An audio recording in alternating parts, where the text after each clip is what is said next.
ఇప్పుడు మనకి ఇజ్రాయెల్ ఇండియాకి సపోర్ట్ చేస్తున్నది కదా. ఎవరికైనా ఇజ్రాయెల్ మనకి సపోర్ట్లో ఉందండి. అందులో డౌట్ ఏం లేదు. రష్యా ఇజ్రాయెల్ రెండు, కానీ ఈ రెండు అమెరికా దేశాలు కూడా యుద్ధంలోనే ఉన్నాయి. రష్యా కూడా యుద్ధంలో ఉంది యుక్రెయిన్ తోటి యాక్చువల్లీ యుద్ధంలో లేదండి. వాళ్ళు నాటో తోటి ఉన్నారు. యుక్రెయిన్ ముందర పెట్టుకుని వీళ్ళు యుద్ధం చేస్తున్నారు, నాటో అమెరికా డౌన్ చేయడానికి. అలాగే ఇజ్రాయెల్కి ఏంటంటే హమాస్ తోటి యుద్ధం ఉంది.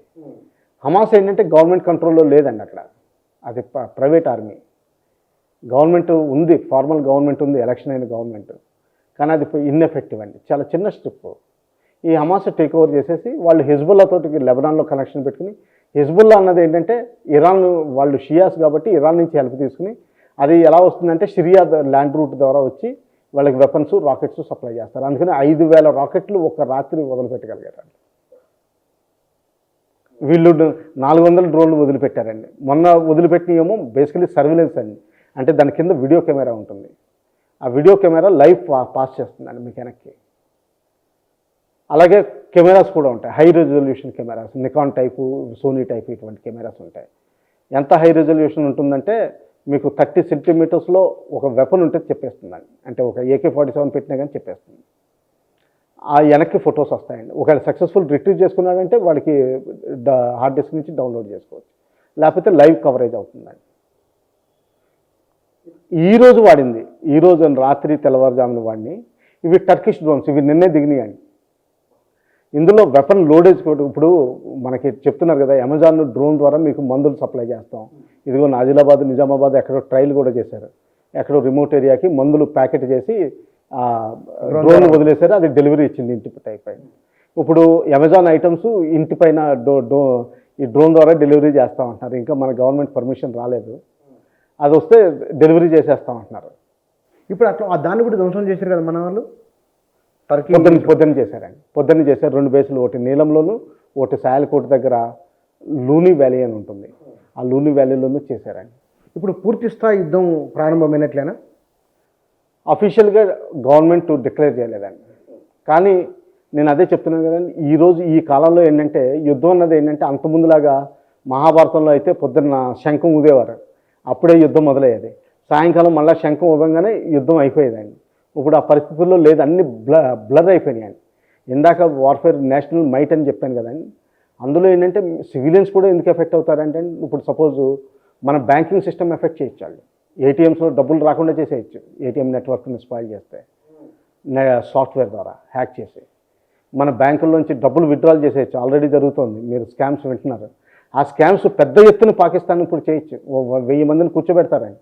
చైనాలో అయితే బెటాలియన్ ఉంది, ఇన్ఫో వార్ఫేర్ బెటాలియన్ అని. వాళ్ళ పని ఒకటేనండి, డబ్బులని అన్నీ సేకరించుకుని ఎక్కడో డబ్బులు ఇచ్చి. అందుకనే మేము అన్నామండి, ఎయిర్టెల్కి సౌత్ ఆఫ్రికాలో ఒక కొలాబరేషన్ ఉండేది. ఆ కొలాబరేషన్ కంపెనీలో ఒక పాకిస్తాన్ కంపెనీ కొంచెం వాటా ఉండేదండి. అందువల్ల ఏమయ్యేది, మన ఇండియాలో ఎయిర్టెల్ నెంబర్లు ఎక్కువ డేటా వాళ్ళ దగ్గరికి వెళ్ళిపోయిందండి. అంటే ఎవరు ఏ మొబైల్ నెంబర్, అంటే ఓనర్ ఎవరు అన్నది. ఆర్మీ వాళ్ళకి ఎయిర్టెల్లో కాల్స్ ఎక్కువ వచ్చినాయండి ఒకసారి. అలా జరుగుతుంది. ఇప్పుడు తగ్గిపోయినాయి అనుకోండి. అందుకని చెప్పి ఈ డేటా కూడా చాలా ఇంపార్టెంట్ అండి, ఏ డేటా తీసుకున్నా కానీ.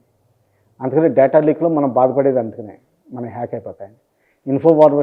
ఇన్ఫోవార్లో డినైల్ ఆఫ్ ఇన్ఫర్మేషన్ కూడా ఉంటుందండి. వాళ్ళ వార్తలు ఇవ్వట్లేదు, ఏం కూలిపోయినాయి, ఎంత డ్యామేజ్ అని ఎక్కడ చెప్పట్లేదు, వాళ్ళు చెప్పట్లేదు. అలాగే డిస్ఇన్ఫర్మేషన్ క్యాంపెయిన్ అంటే ఏంటంటే, ఇక్కడ ఇలా జరుగుతుంది, ఇక్కడ ముస్లిం మీద అటాక్ అయిపోతుంది, ఫేక్ న్యూస్ ప్రచారం, ఏదో ఫేక్ న్యూస్. ఇది కూడా మనం కూడా తక్కువేం చేయట్లేదండి. వాళ్ళ చీఫ్ కనిపించట్లేదు, వాళ్ళ ప్రైమ్ మినిస్టర్ ఎక్కడ దాక్కుంటారండి. చీఫ్ సోషల్ మీడియాలో రాడండి, రోజు వచ్చి మీకు హలో చెప్పడు, మీకు వాట్సాప్లో గుడ్ మార్నింగ్ మెసేజ్ పెట్టడు. అన్నంత మాత్రం ఆయన లేకుండా ఉంటాడా? కానీ మనం ధ్వంసం చేసినట్టు వీడియోలు బాగా సోషల్ మీడియా చక్కర్లు కొడుతున్నాయి. అవి నిజమేనా? అవన్నీ కొన్ని నిజమండి, కొన్ని ఫేక్ అండి, కొన్ని ఫేక్.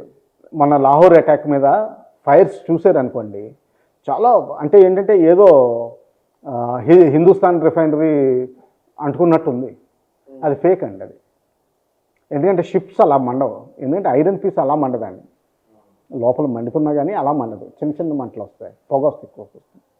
అది ఏకంగా అగ్ని జ్వాలలు వస్తున్నాయి, ఇప్పుడు విపరీతంగా చేస్తున్నాయండి. నాకు కాల్ వచ్చింది, నాకు ఫ్రెండ్ అప్పుడే మాట్లాడాను, వాడికి అది తెలియలేదు. తర్వాత కాల్ వచ్చి నేను ఈ అమెరికాలో ఉన్నానని చెప్తున్నాడు. వెంటనే డౌట్ వచ్చింది, అరే పొద్దున్న మాట్లాడాడు ఆడు అమెరికాలో ఉన్నట్టు చెప్పలేదు, నేను వెంటనే ఫోన్ చేస్తే నేనే ఇక్కడికి చేశాను అంటాడు. వాడు అరే నీ వాయిస్ వచ్చిందిరా, నీ ఫోటో కూడా వచ్చింది, అదే వాట్సాప్ స్టేటస్లో వాడి ఫోటో ఉంది, అరే పంపించరా అన్నాడు. వెంటనే పంపించాను. పంపించేసరికి వెంటనే క్రైమ్ సెల్కి రిపోర్ట్ చేశాడు. తర్వాత వాడు ఇంకా చూసుకోలేదండి. తర్వాత 2 గంటల తర్వాత అన్న అని ఫోన్ చేస్తున్నాడు. ఫోన్ చేస్తుంటే నేను ఇంకా కట్ చేసి పడేసానండి. లేకపోతే ఏదో డబ్బులు అడుగుతాడు, ఇప్పుడు ఏదో ఆపరేషన్ అయింది, ఎందుకంటే అతని వైఫ్ క్యాన్సర్ ట్రీట్మెంట్లో ఉంది. నేను వెంటనే ఇది అనుకున్నాను, ఇప్పుడు నాకు దగ్గర డబ్బులు తక్కువైనాయి, 2 లక్షలు అడుగు పాస్ అయ్యి మన్నాడు 2 రోజుల తర్వాత ఇస్తానంటాడు అని. తర్వాత వీడికి అర్థమైంది, ఎందుకంటే ఎప్పుడైతే క్రైమ్ రిపోర్ట్కి వెళ్ళిపోయిందో, అది ఉంది కదండి గవర్నమెంట్ ఆర్గనైజేషన్, దానికి రిపోర్ట్ దానిలో అఫీషియల్గా ఫార్మల్గా ఈ వీడి వాట్సాప్లో ఆ ఫోటో లేదండి, ఫేస్బుక్లో ఉంది. ఆ ఫేస్బుక్ని తీసుకొచ్చి వాట్సాప్లో పెట్టాడండి వాడు. ఇలా చేస్తారండి పాకిస్తాన్ వాళ్ళు, ఇప్పుడు కూడా చేస్తున్నారు, చాలామంది ట్రాప్ అవుతున్నారు, అమ్మాయిల పేర్లు ఎస్పెషల్లీ. లేకపోతే ఇంకోటి చాలా టెక్నిక్స్ ఉన్నాయండి, అంటే ఇవన్నీ టెక్నాలజీ మీకు కంప్యూటర్స్ ఇవన్నీ పెరిగిన తర్వాత చాలా పెరిగిందండి, చాలా చేయొచ్చండి. ఇప్పుడు కార్గిల్ యుద్ధం తర్వాత మనం స్ట్రాంగ్ అయినాయి కదా ఇండియన్, అప్పటికంటే ఇప్పటికి.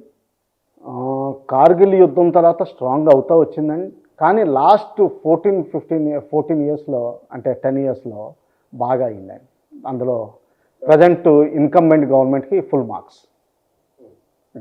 తిరుగులేని శక్తిగా వచ్చింది. తిరుగులేని శక్తి అనగానండి చాలా డెవలప్ అయింది. తిరుగులేని శక్తి అంటే అంటే మా మిలిటరీ దాంట్లో ఆలోచించేది వేరేదండి. అంటే ఒకవేళ అమెరికా రేపు చైనాతోటి కూడా యుద్ధం ఈజీగా చేసేయచ్చు అన్నది.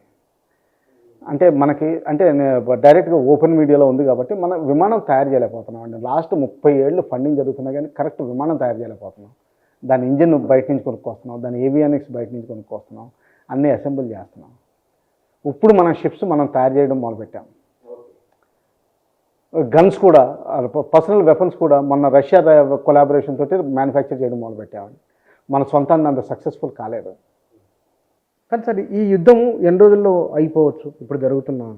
ఇది చూడండి నేషన్ మైట్ ఎలా పనిచేస్తుంది అన్నది. ఇప్పుడు సపోజ్ అసీం మునీర్ గారు డౌన్ అయిపోయారు అనుకోండి, రేపు ఏదైనా సరే, అంటే ఏ విధంగా అవుతుంది అన్నది మనం మాట్లాడడం. వాళ్ళ గవర్నమెంటే తీసేస్తుంది, సివిల్ వార్ అయిపోతుంది, లేకపోతే ప్రైమ్ మినిస్టరే పిచ్చోడుగా నిన్ను తీసేస్తున్నానని డెఫినేషన్ పెట్టేస్తే వాడు అరెస్ట్ చేసేస్తాడు అనుకోండి ప్రైమ్ మినిస్టర్ని. కానీ ప్రైమ్ మినిస్టర్కి ఉన్న ఆ ధైర్యం ఉంటే మామూలుగా ఒకవేళ అంతర్యుద్ధం మొదలవుతుంది. అటువంటి పని జరిగితే తొందరగా అయిపోతుంది. ఎందుకంటే ఈ కాంబినేషన్ ఆఫ్ ఫ్యాక్టర్స్ వాడాలండి. ప్యూర్ మిలిటరీ టర్మ్స్లో అయితే జనరల్గా మేము 20 to 30 రోజుల్లో ప్లాన్ చేస్తామండి. అంటే కంప్లీట్ పాకిస్తాన్ లాంటి దేశాన్ని పడగొట్టడానికి. అంతే 1 వీక్ సార్. ఇండియన్ అక్కడక్కడ అంటున్నారు చదవడం, వాళ్ళకి ఇప్పుడు డబ్బులు లేవండి. IMF నుంచి ఈరోజు నిన్న రాత్రి అయింది $1 బిలియన్. అది చెక్ వచ్చి క్యాష్ అయ్యేంత వరకు వాడి దగ్గర డబ్బులు తినడానికి కూడా డబ్బులు లేవు. లాస్ట్ రిపోర్ట్ ప్రకారం కొంతమంది 8 బిలియన్ అంటున్నారు, కొంతమంది 14 బిలియన్ అంటున్నారు. ఎక్స్పోర్ట్ వాల్యూకి డాలర్ పే చేయాలి, అంతే లిమిట్ ఉంది. తర్వాత వీడు ఏం చేశాడంటే మధ్యలో డబ్బులు లేక వీడి దగ్గర ఉన్న ఆర్టిలరీ ఎమ్యునిషన్ ఇవన్నీ యూక్రెయిన్కి అమ్మాడు. అందులో చాలా డబ్బులు తెచ్చుకున్నాడు. దానివల్ల డిప్లీషన్ అయిపోయింది. వాడు మ్యానుఫ్యాక్చర్ చేయగలడు, లోకల్ మ్యానుఫ్యాక్చర్ ఉంది వాడికి.